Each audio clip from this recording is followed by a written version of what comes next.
is the Medical Medium. Hello, I'm Anthony William. You're listening to the Medical Medium radio show where each week I talk about the most advanced healing information and secrets about health, much of which is not found anywhere else and is decades ahead of what's out there now. I've always said, who has 10 or 20 years to wait for answers? Life is precious. Who has 30 years to wait for answers and truth about chronic illness, about all the different illnesses and autoimmune diseases and symptoms and conditions and mystery problems? Who has time to waste? We need the answers now.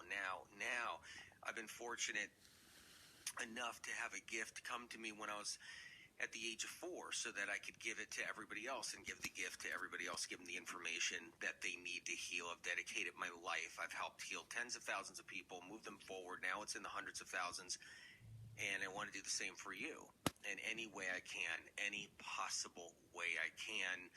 And have you picked up Thyroid Healing? It's really helpful. Check it out if you haven't already. Same with the other books, Life Changing Foods or Medical Medium. Look into them if you're looking for answers or if you're confused or what you're doing isn't working enough or working at all.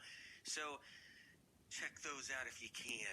Today's show, endometriosis. This is an important one because this is a great mystery, like a really great mystery. At least, you know, what happens is with a lot of autoimmune diseases, different illnesses, different chronic illness, the theories they have are... They're never, the theories are never right about any of the chronic illnesses out there. But at the same time, they at least can like hang their hat on a theory that feels comfortable enough for the medical community to be like, okay, sure, okay, no, autoimmune, the body's attacking itself. Okay, I'll buy into that. And that's not true, by the way. It's not how it works. The body doesn't attack itself. You guys know how it works, who know me and know my information and the truth that comes out. But the bottom line is that when it comes down to endometriosis, there's not even stuff to make people feel comfortable as far as to clear up the mystery. There's not even information to even help clear up the mystery to even a point where everybody feels comfortable in the medical communities. Even the medical communities are like, well, yeah, they just throw their hands up in the air. Sure, I mean, we have procedures to removing endometriosis when it gets attached to the outside of the colon. You know, we do surgical procedures and we go in there and we lift off the pods, the tiny little cysts, and we try to snip and clear out the adhesions the best we can.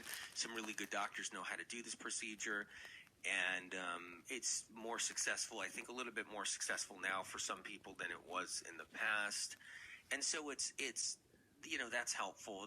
That's been helpful for people, and then some people, you know, they've not had a lot of luck with that, but still, there's ways to deal with it out there in the medical realm. But that's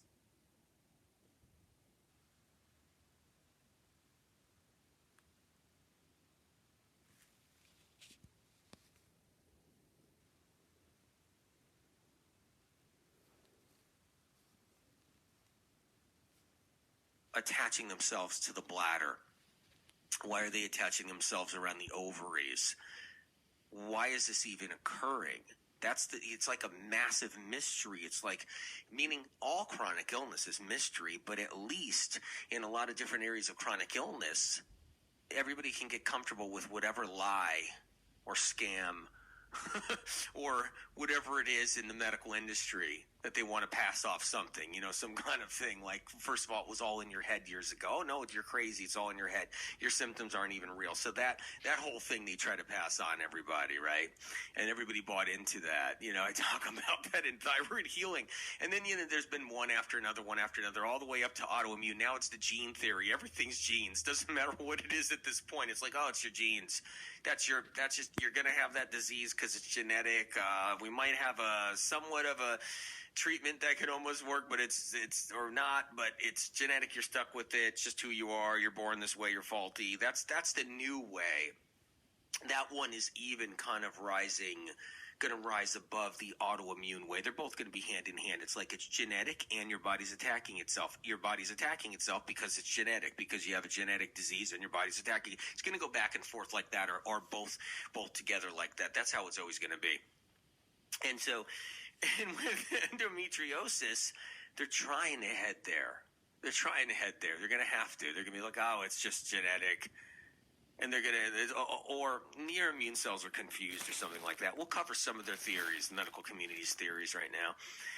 But the theories of endometriosis, you can't even swallow it. It's down. It's like, it's hard to choke down because at least some of the other theories for chronic illness, they're ridiculous and they're wrong, but people can buy into it easier. With endometriosis, it has to be eventually pushed off to those theories too, the ones that, okay, it's genetic or the body's confused. It's going to have to go there because they just don't know how it occurs. But it's like that with chronic illness all over, though. You know what I mean? They don't know how really anything occurs at this point. And it's just how it's always been.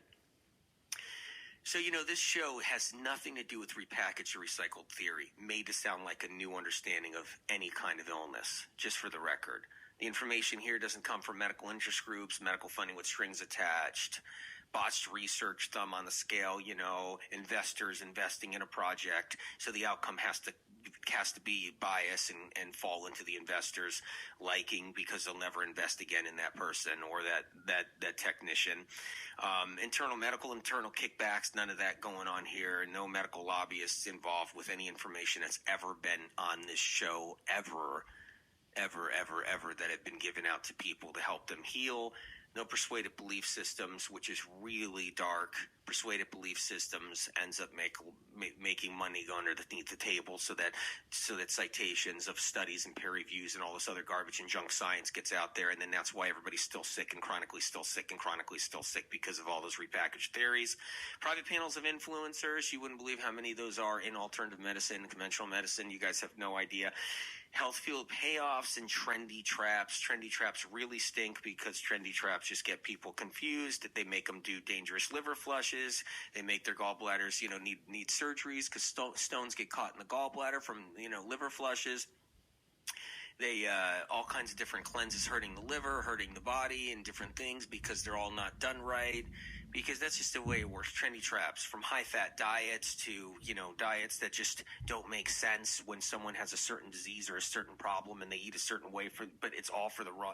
It's all wrong because it's not right for the disease or condition or symptom they have. All that trendy stuff that swirls around over and over again, from doing baking soda, from filling your intestinal tract with baking soda, from doing coffee enemas. Enemas are fine, but coffee enemas, like all the swirling bull that goes around when no one understands, doesn't make you get better or make you feel better, only gets you worse while you're chronically sick with no answers because no one understands how Epstein-Barr really truly works, how viruses really truly work, how SIBO is really just the strep bacterium, how all these different things, how Lyme disease is oh my God, just you got to get the Lyme chapter. You got to read the Lyme chapter out of Medical Medium Book 1. I talk about Lyme a little bit in Thyroid Healing, but Medical Medium Book 1, I really laid out, and it's timeless. It's classic. Even though that was a couple years ago, it's classic and timeless because it's what it is. It's the truth. The truth is the truth, and the truth just stands there like that. And it doesn't matter how many genetic theories and autoimmune theories of the body attacking itself and that are wrong and backwards out there. So here's the deal.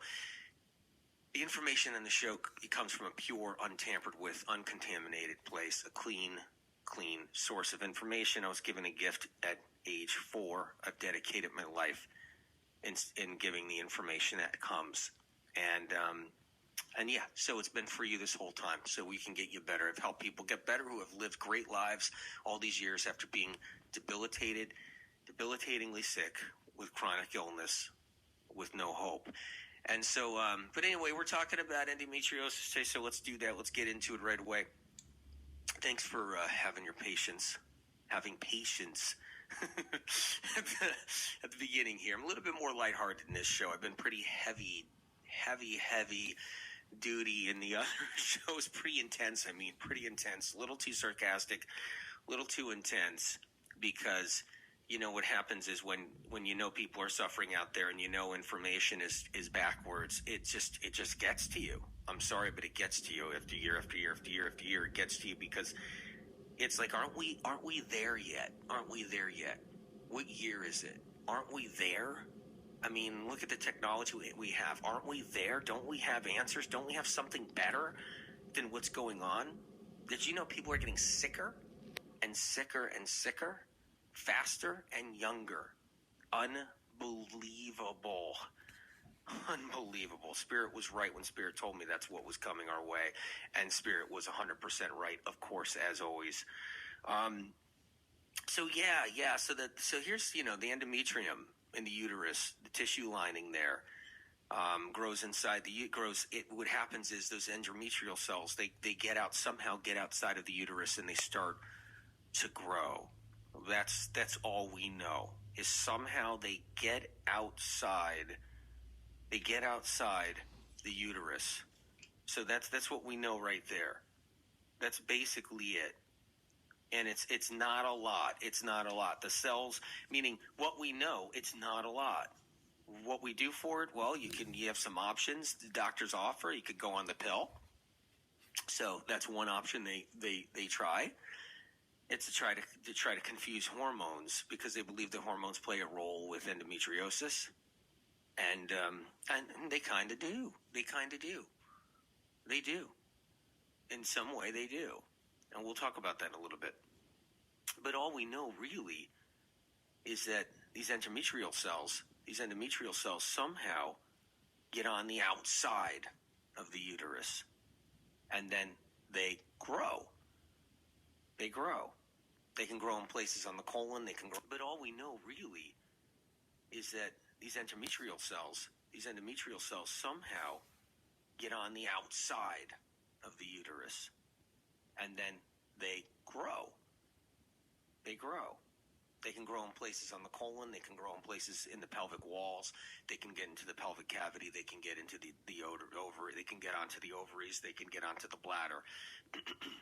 What happens is with symptoms that people have that women have is, spastic colon, even though that's actually not understood by medical communities. They don't really understand that part, but spastic colon, so lots of colon spasms can occur. So when these endometrial cells are actually on the outside of the colon, and they're creating and little pods and little cysts and adhesions and micro adhesions to larger adhesions to macro adhesions are growing on the outside of the colon, it's triggering off nerves.